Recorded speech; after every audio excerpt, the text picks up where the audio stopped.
Bonjour Georges Vernat. Bonjour. Donc, tu viens de publier ton deuxième recueil de poésie, Après, aux éditions d'Hermé Wangler. Qu'est-ce que tu peux nous dire sur ce livre?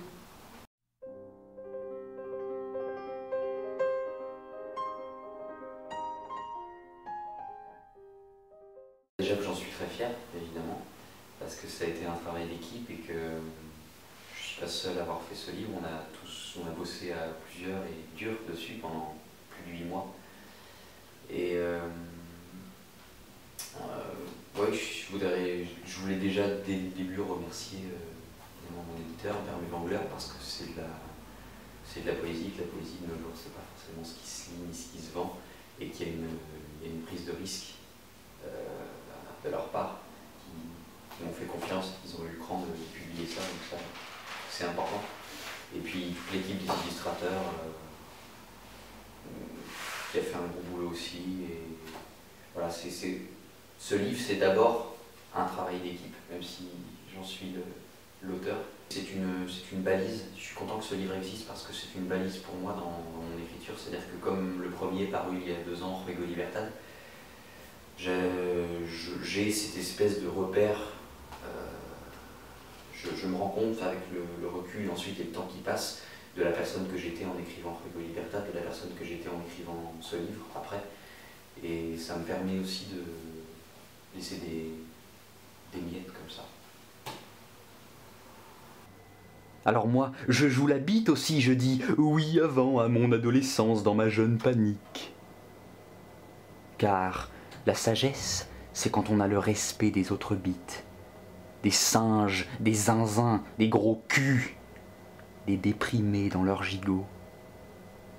Moi, j'écrivais parce qu'être une bite, ça fait pleurer et puis ça rend méchant.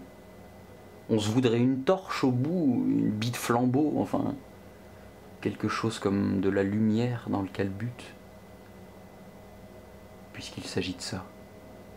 Mais c'est surtout que, en fait, je ne peux pas parler d'après sans parler effectivement de Ruego Libertad, parce que Ruego Libertad, dans le fond, dans l'écriture, c'était une espèce de déclaration d'amour à un créateur, cette espèce de créateur tout-puissant comme ça qui écrit, et il y avait une naïveté dedans aussi qui faisait que je pense que j'avais une vision du créateur comme une espèce de roi comme ça, dont les mots étaient capables de tout faire, de tout dire, de tout voir.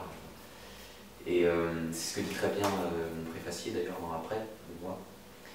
Et dans Après, il est indivisible de Ruego Libertad parce que justement c'est plutôt une mise à mort de ce créateur-là.